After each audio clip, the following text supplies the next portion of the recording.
Welcome back to the Nerf Report. We got a great show lined up for you this week, filled with a ton of video game news. We got 6 brand new video games that dropped some super awesome trailers this week. Microsoft wants to redefine what it means to be an Xbox fan. PlayStation dropped a ton of cash on Kadokawa. Madden player ratings are apparently being used by real-life NFL teams. And seeing that it's a brand new week of gaming news, obviously, we have a brand new week of Nintendo Switch 2 rumors and leaks. All of this and so much more on this week's episode of the Nerf Report. Can you see me? Let's just film the video. Zip it! The ghost of Macho Man Randy Savage is here. Oh my god! Yes, negativity sells, and it sure as hell makes clicking your thumbnails a lot easier. But I, as a gamer, as a nerd, as a creator, I am so tired of being upset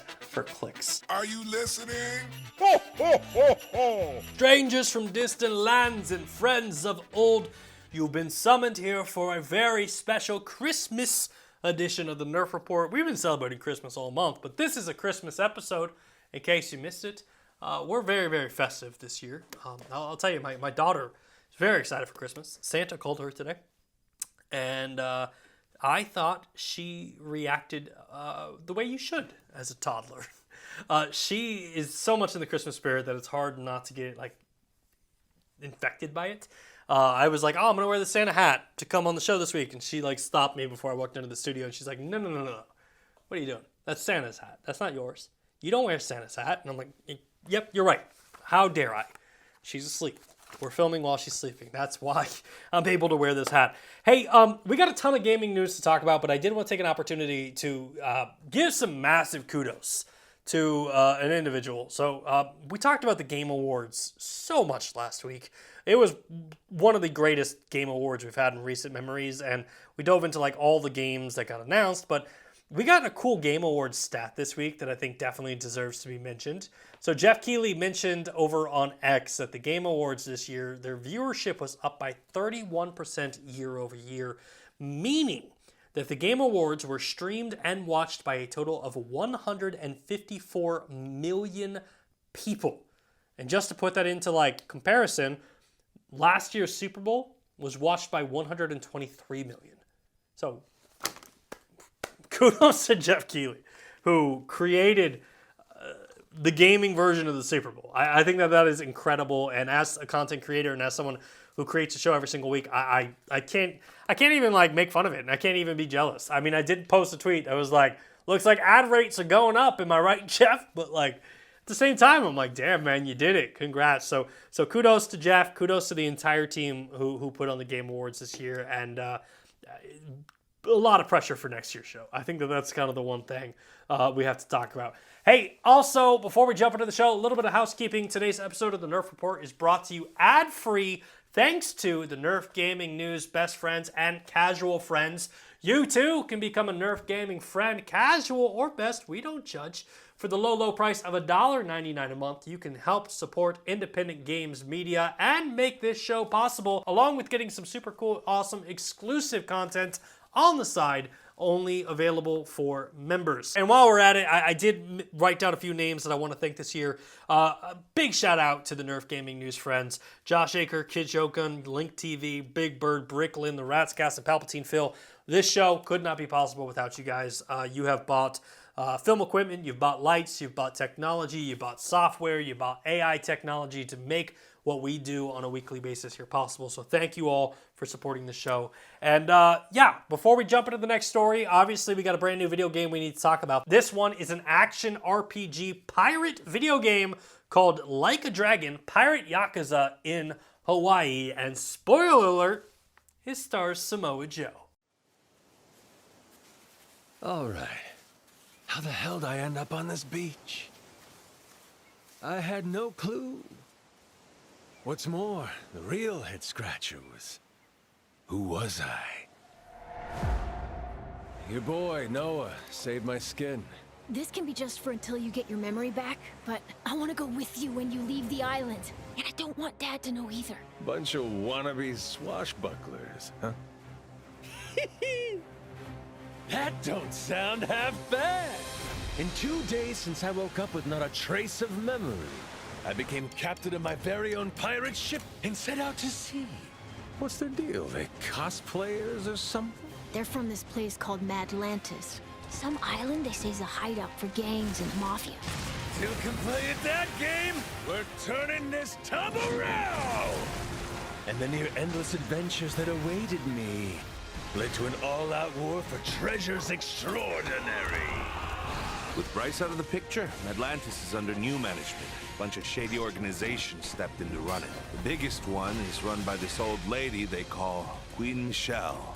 At last we meet the famed Captain Majima and the crew of the Goro Maru.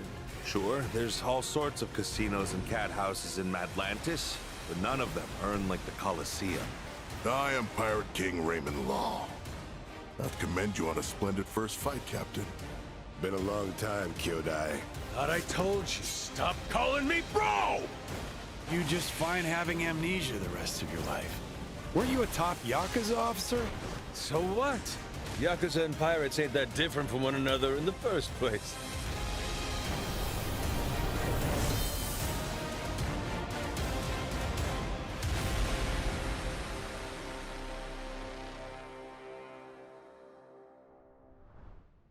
Xbox has decided to end their 2024 the same way they spent the entire year riding a roller coaster. Yeah, 2024 has been a very interesting year for Xbox. People I've seen writing it as like a pivot year. They're like, you can definitely tell that the platform's changing and trying to evolve. And I will say this, if the platform succeeds or fails, they will look back at the year 2024 and be like, that was the year. That was the most impactful year for Xbox. Like if Xbox proves that all their decisions were right and the platform succeeds in 3 to 5 years, they're going to look at all the changes that they made this year and be like, that was when it started. That's when Xbox became the dominant platform. But then if it fails, right? And I don't want it to fail, but if it does fail, I think on the same side, people are going to look back at this year and be like, you gave up on consoles. You gave up on exclusives. And we're going to hear those same people that are always in the comment section to be like, well, how are you going to sell a platform without exclusives? And it's like, those people are going to be proven right. So, this year's been wild. And, I wrote some notes here. I hope you guys don't mind me jumping into them. This year started off with the news that Xbox exclusives would be coming to rival platforms for Nintendo and PlayStation. And the list of games started off as just 4 games. You had Sea of Thieves, Grounded, Pentiment, and Hi-Fi Rush. And at the time, Xbox's Phil Spencer was like, guys, that's all that's happening. We're not having any other games. And then that grew into like, well, there's no red line in the sand. Any game could technically go to a rival platform. We're not really saying like this game can't go. And you might be wondering, well, like, why'd you change your tone? Well, Sea of Thieves, for example, came to PlayStation, and it went on to be one of the best-selling games of the year for PlayStation. I think it was like 2 months in a row inside the PlayStation Store. It was like the best-selling game on the platform. And you better believe that there are some suit-wearing individuals up in Microsoft and Xbox who saw Sea of Thieves perform so well, and they're like, how do you think Starfield would do? Better idea. What do you think Hellblade 2 will do? And then the other big news from this year, right? Xbox Game Pass had a big price increase. Specifically, Xbox Game Pass Ultimate, which is kind of like the version of Game Pass Ultimate that if you're going to buy that one. That went from $16.99 a month to $19.99 a month. But then you had some positive stories. Xbox expanded their relationships with cloud gaming platforms. We saw the Xbox app appear on more devices and more hardware and software. So playing Xbox video games became a ton more accessible. Xbox also launched a brand new mid-generational refresh with like a digital console, and then they increased the hard drive size on the Xbox Series X. And then as far as games go, we saw one of the most solid years for Xbox with Hellblade 2, Stalker 2, Indiana Jones and the Great Circle, and Microsoft Flight Simulator all releasing in 2024. And again, I said this was a roller coaster of a year because, as you can imagine, we're going up, up, up, up, up, and then just down. Xbox also announced a brand new ad campaign this year called This is an Xbox, which for those of you who are so lucky enough to not be involved in the dirty, dirty, dirty, dirty, deep, dark, disgusting world of speculation.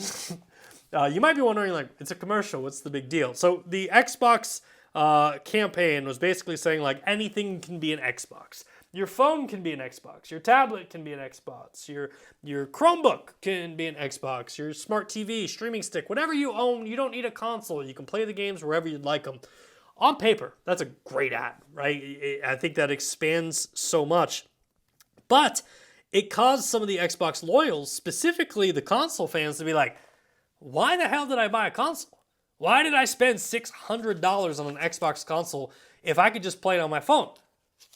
Valid question. But again, a roller coaster, because you had so many highs, but you also had so many lows this year. And I really do agree that Xbox spent this year redefining, who or what Xbox is as a platform. And I think that a lot of people are just not paying attention to that. But that was this year. Let's talk about what happened this week. Because we had 3 Xbox stories that were pretty sizable that dropped this week. The first one was Outer Worlds 2, right? This actually happened during the Game Awards. We got the announcement trailer and we got our debut trailer for the Outer Worlds 2. And we saw gameplay footage and the game looks great. It looks like everything that you loved about the first game, it's returning in the second game. And it dropped and everyone's like, cool, another Xbox exclusive coming out in 2025. Can't wait to play this one. Until, that is, PlayStation decided to upload the very same trailer for Outer Worlds 2 on the PlayStation YouTube channel, and it sure enough ended with the PS5 logo appearing, saying, coming to PlayStation, and that same Xbox loyalist community who was so upset about consoles was like, what the actual hell is going on? Are all exclusives going to be coming to PlayStation? Why do I own an Xbox? And then, adding fuel to the fire, Jez Corden of Windows Central wrote a really good article that discussed how moving forward, Xbox fans shouldn't expect exclusives to be like the norm. Specifically saying console exclusives for Xbox are going to be the exception, not the rule. And I think that that's clear. Like, if you're paying attention to anything Xbox is doing, that is extremely clear. How many times do these executives have to say, we want you to play Xbox games on the devices that you love, right?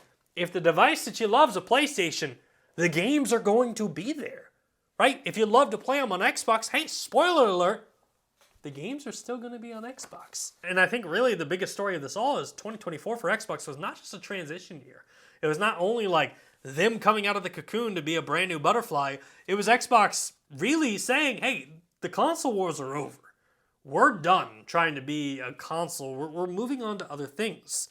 And then you have Microsoft CEO Satya Nadella, who was telling investors that the company is working on redefining what it means to be an Xbox fan. Following that up with a discussion about how Xbox is focusing on making sure Xbox games are available on whatever device you want. And look, I will play both sides here. There are 2 schools of thought. One, cool.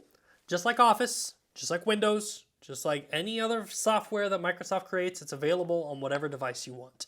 If you want to put Office on your iPhone, you can take Microsoft software, you can put it on there.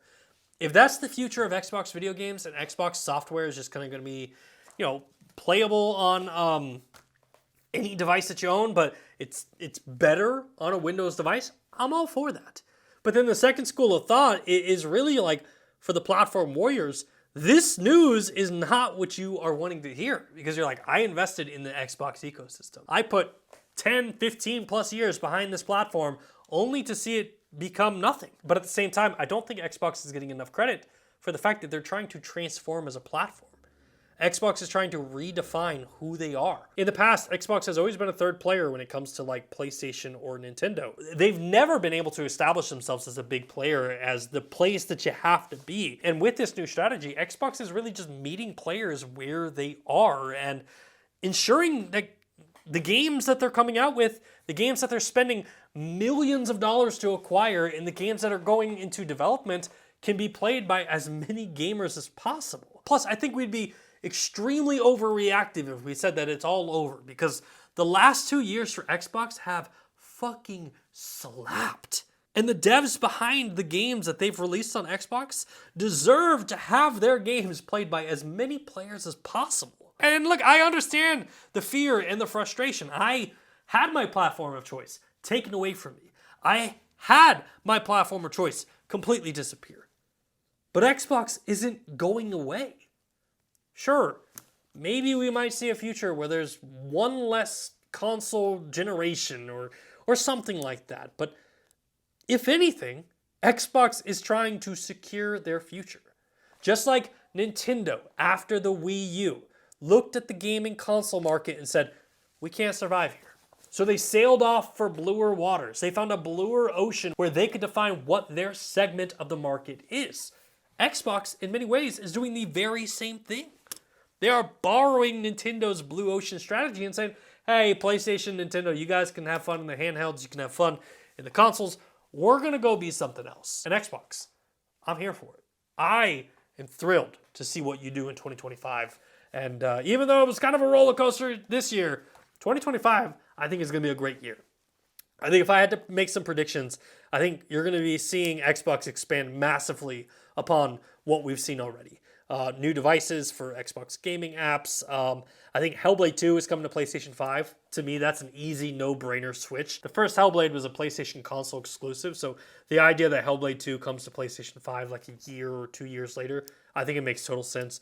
We'll probably also get Call of Duty on the Nintendo Switch 2. And I will say this, Switch 2 announcement early 2025, I think we're going to be seeing a ton of Xbox on there. Whether it's Activision, whether it's Blizzard, whether it's Bethesda, or whether it's like Call of Duty. We are going to see so much Xbox on the Nintendo Switch, it's not even funny. The Xbox app, I think, is going to be expanding. I think you're going to see it on more devices.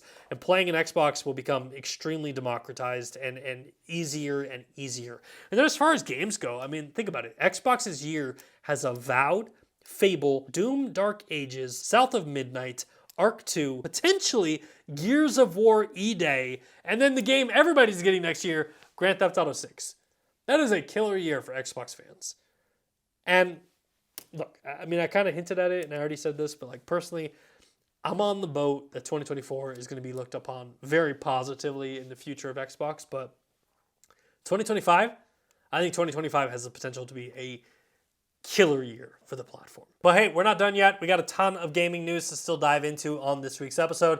But before we do that, we have a brand new video game to talk about. This one is a third-person sci-fi action RPG game that had a brand new trailer launch this week called Exodus. Preparing to transfer now. This is your last chance to bail, June. Do it.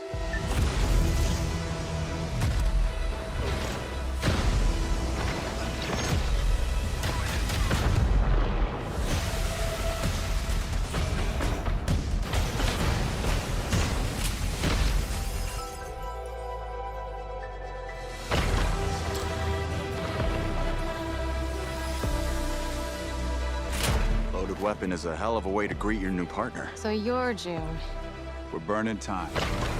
Now that we're all best of friends, let's make each other rich. I'm not just here to look pretty. I've got away with celestial tech.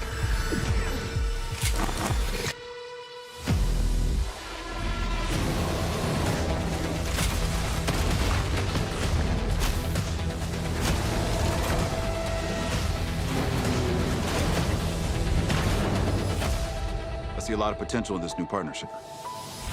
Let me light the way for you. Target acquired. Many thanks again for your help.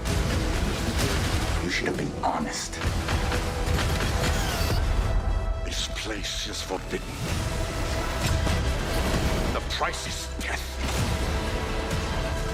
That's what it means to be a traveler.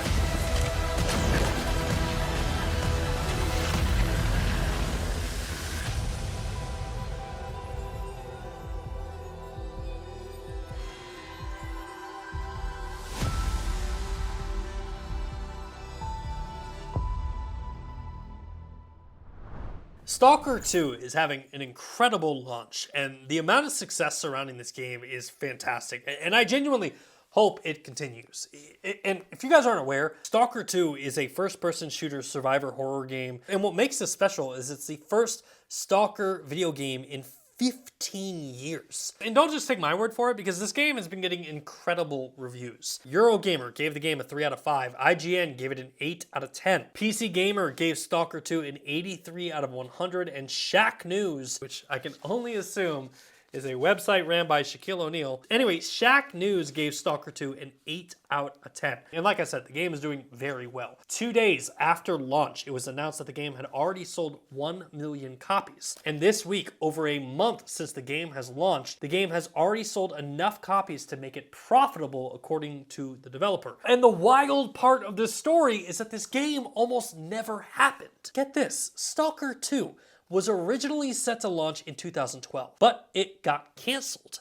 Ultimately, it popped back up in 2018 and was set to release in 2022, but due to the Russian invasion of Ukraine, development was put on hold due to the majority of the studio being based in Ukraine. Even though their country was at war, the studio continued development, releasing the game in 2024. And when a game is successful, I think we should celebrate it.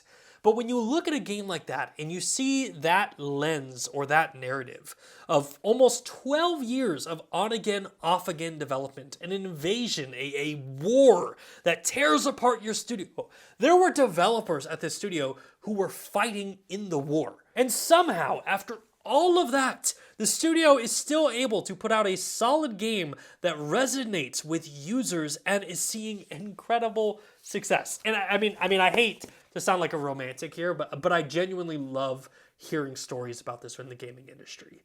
And look, it's hard not to be biased when you hear something like this, because you see the story and you see all the hard work that went into the game, and you're like, I don't care what the game is. It might be a 2 out of 10, but the game's going to be a 10 out of 10 because of the story behind it. So anyway, Stalker 2, it's available right now. It's on sale as well for the holiday season. I highly recommend you check it out. And kudos to the team over at GSC Game World who created this fantastic experience. I hope and wish you guys success and a quick end to the war so you guys can return home soon. But anyway, enough about Stalker 2. Let's talk about another game that's coming out very soon. This is a tactical extraction first-person shooter game called Exfil.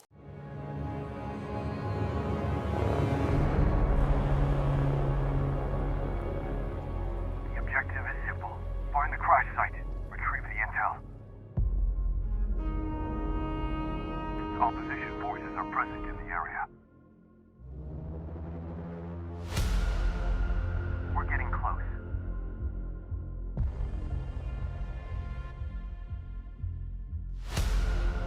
Crash site located. We have found the helicopter extracting intel. Get to the extraction zone. Location is on your GPS. On our way. Engaging! Protect the package!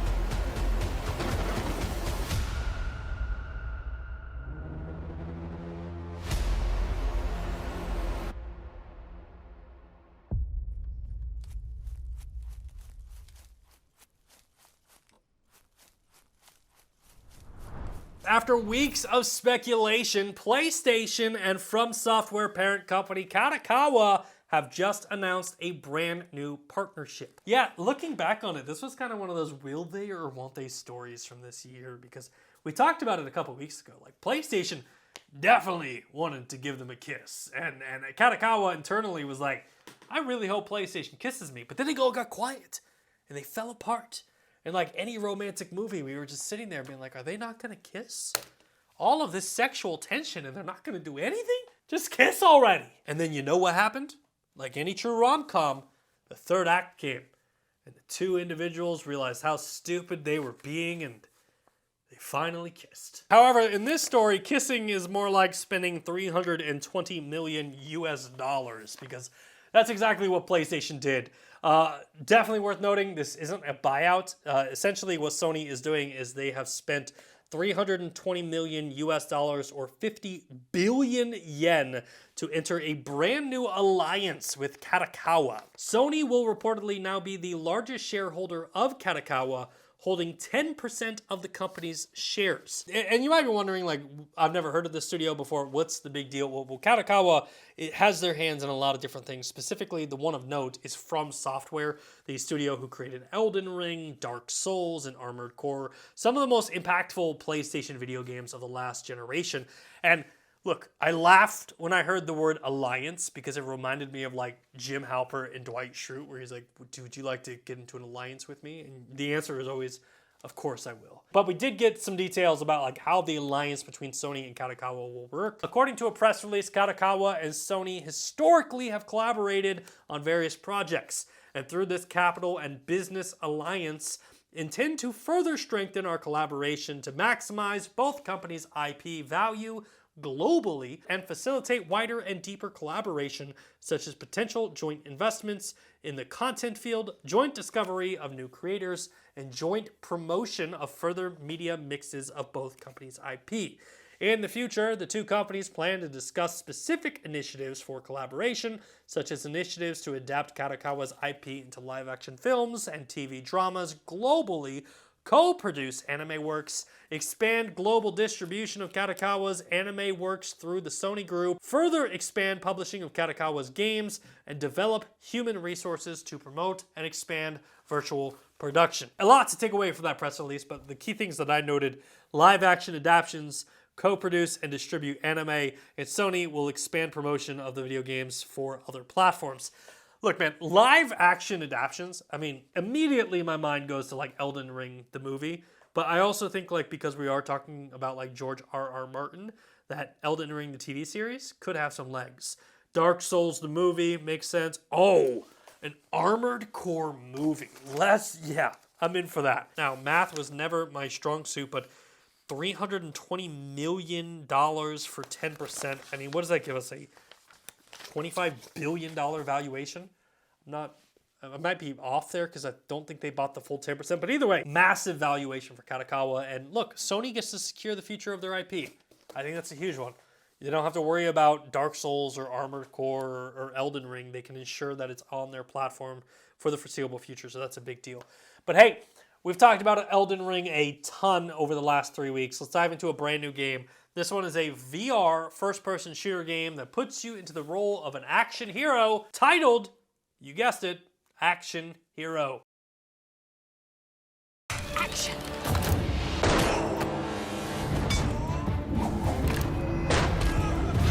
Cut! Raptors! More teeth! A great actor takes it slow. Analyze the scene, then act. Find your rhythm and look good doing it. Show me what you can really do!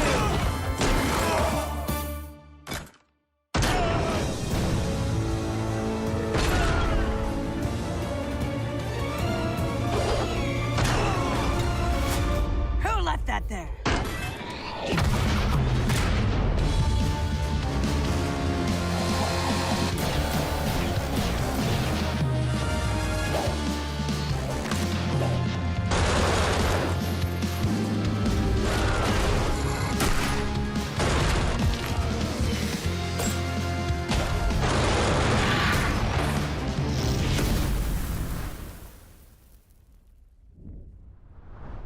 The New York Jets have reportedly let Madden player ratings impact real-life potential trades and acquisitions. Yeah, if that does not read like the script from Moneyball with Brad Pitt, I don't know what does. Because that literally just sounds like we got a bunch of nerds in the back room that are like, we can outsmart the system. They're giving us the player ratings, guys. We can build the ultimate team off of the player ratings. No one else is doing this. And look, New York Jets fans, don't hate on me. I might live in Texas, but I'm a lifelong New York Jets fan. And I'm allowed to say that. Because if anything, if you look at this last year, it totally makes sense, right? We have one of the best rosters on paper of all time. It is stacked, but somehow it's not performing. Like, you take this roster and you put it into NFL Madden, and I think you're in like the low 90s. I think it's that good you have so much talent on the team, it's just not working. So it's like, if you're telling me that that's the issue, that the Jets like built the team in Madden, and they're like, this is the team that's going to take us to the Super Bowl. We're going to take Aaron Rodgers and he's going to lead it. No, like that makes sense. It adds up. I don't even need to read the article. Now, this story comes from Diana Rossini over at The Athletic, who reports that the New York Jets owner Woody Johnson nixed an off-season trade for Jerry Jeudy, and apologies if I'm mispronouncing that name, due to his low Madden player rating. Jesus Christ. The article goes on to say Douglas told the Broncos that Johnson didn't want to make the trade because the owner felt Judy's player rating in Madden NFL, the popular video game, wasn't high enough, according to multiple league sources. The Broncos ultimately traded the receiver to the Cleveland Browns, and last Sunday, Jeudy crossed the 1,000-yard receiving mark for the first time. Shut the hell up. As a Jet fan, that last line, you're just taking the knife and just sticking it right in there. Takeaway here, Woody Johnson, apparently a big gamer. Huge. In fact, I didn't really take a note, but it was also suggested in here that Woody Johnson didn't want another player because their awareness rating was so low in the game. And it's just wild. Like, it's wild to me. But, like, I will say, look, if this was a completely different story and the Jets were undefeated this year and they were winning every single game and they were Super Bowl bound and everyone's like, dude, no one's going to be able to beat this team in the playoffs, this would be a wild different story. People would be like, how come no other team's using Madden? Why is nobody else doing this? Like, legit, every team in the NFL would be like having a room of just PlayStation and Xbox consoles being like, we can build the best team. It's been in front of us the whole time. Now, to give the Jets credit, a team representative did comment on the story to CBS Sports, and they said, it's used as a reference point. It's not determinative. So, you're telling me that it's true. All right. Can't wait for the Jets to get to the Super Bowl. But hey, the Jets getting to the Super Bowl is very, very far away. Let's talk about something that's coming very soon. The next game that we have to talk about, a top-down story-driven action shooter called Memory Lost. Every time I change bodies, I see death, madness, fear. Why am I doing this? To survive.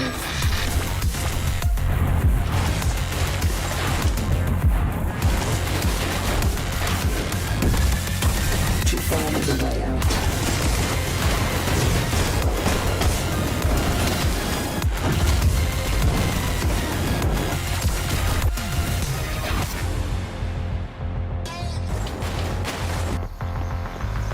To feel alive?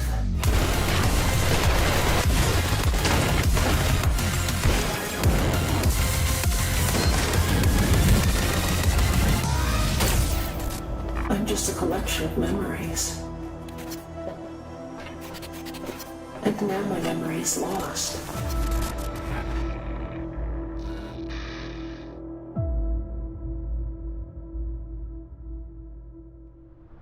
The Switch 2 will eliminate stick drift and have a more powerful dock. You know, in the intro to this week's show, I made a joke saying, like, we gotta talk about new stuff like we do every week, but it legit feels like that. Like, the closer we get to the Switch 2 coming out, I feel like every show is becoming dominated with Switch 2 news. And this week's story comes from Reddit user Next Handheld, who claims that they have seen and touched a final retail unit of the Switch 2, and they promise to share proof on Christmas. You gotta be kidding me. Is this where we are? Is this really where we are with the Switch 2 right now? It's like someone posts on the internet, they're like, I've seen it, I've touched it, and I have proof. Like, this is sounding less and less like a Switch 2 story, more like a prepubescent junior high kid in the locker room who's like, dude, I not only saw them, but I touched them. Now, to this Reddit user's credit, I mean, a lot of people have tried to debunk this and they come back and they're like, nah, this is actually pretty legit.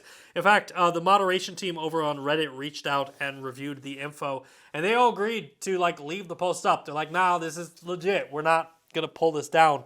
The Verge's Sean Hollister also reached out to Next Handheld on Reddit and saw photos firsthand, and he was like, nope, this is legit. So as far as this goes, this is probably one of the closest accurate leaks that we've gotten in recent weeks. So just to break down kind of some key points that they're saying in the comment section, the new Nintendo console will be called the Switch 2. The newly discovered button that's next to the home button will indeed be a C button. The dock will have curved edges on the back, and the dock will not cover the front of the screen completely, and it will support 4K. Mario Kart 9 is likely to be a launch title for the Nintendo Switch 2. The device isn't heavy, it's lighter than the original, along with being slightly thinner than the original Switch.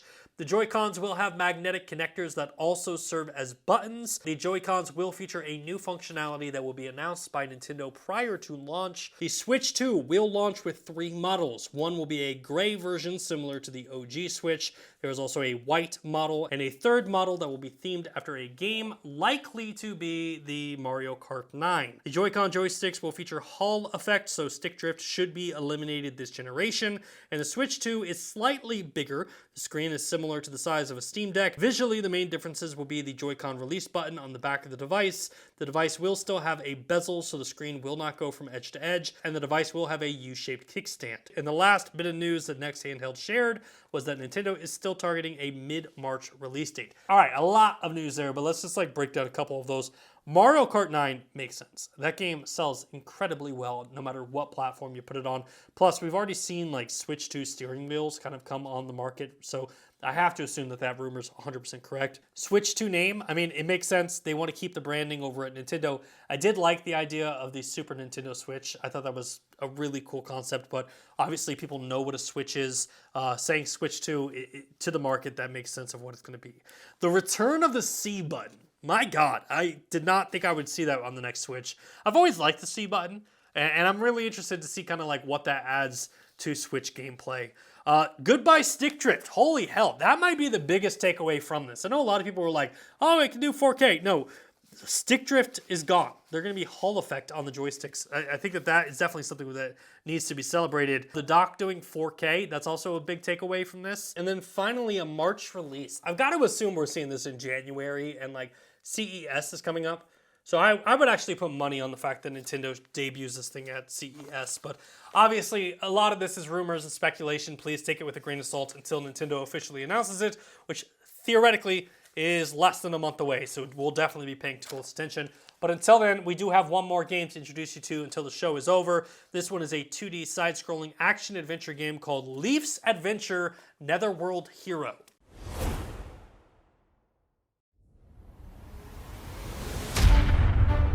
Who cares? Show me gameplay!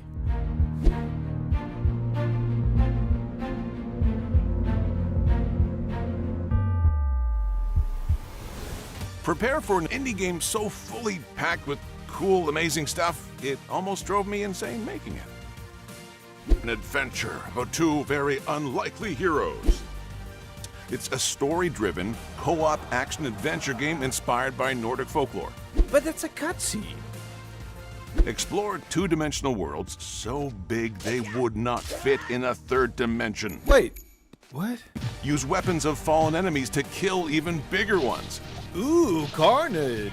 Face terrifying bosses, including 5 secret ones you'll probably never find without a guide. Ha! Pro gamer. Play solo if you're a lone wolf, or co-op if you need that kind of support. We've got it all. Different armor sets, secret treasures, potions, weapons, bosses, rail carts, intriguing side quests like looking for pigs, statue crafting, and solving murder mysteries. Okay, but can I pet the dog? Yes, of course. That's what took me 7 years to finish. And by the way, did I mention Leifs Adventure Netherworld Hero is available now on Nintendo Switch, PS5, and Steam. So go get it. Let's smash some skulls and pet the dog.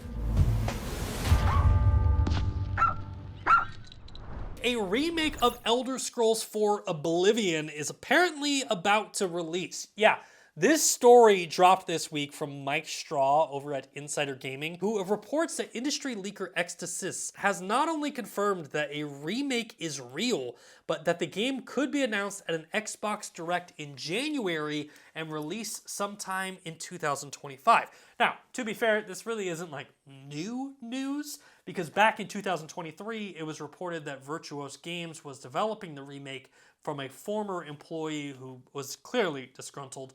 And the game was also mentioned during the FTC investigation of Microsoft, where they were acquiring Activision Blizzard, and it was revealed that the studio was working on the game. And if you're not aware, Elder Scrolls 4, maybe one of the most impactful games in the history of games. The game originally released back in 2006. It's an action role-playing game, and it's critically acclaimed. It's literally considered one of the best games of that generation, and if this remake does get announced, this is not only a huge win for gamers, but I think it's also a huge win for RPG fans. Like Avowed, Elder Scrolls 4 Oblivion, and Fable all in 1 year. 2025 is going to be a wild year. Wild year. 2024, great year. I thought it was a great year for gaming. 2025, Grand Theft Auto 6. Like, it's going to be a killer year. But anyway, that's it for this week's show. Thank you guys so much for hanging out with me, and thanks for watching. We're headed into Christmas. We'll try to have as much gaming news as we can next week, but obviously it's going to be a slow week. So if I don't see you before then, have a fantastic Christmas. Thank you guys for your support. And until next time, Merry Christmas.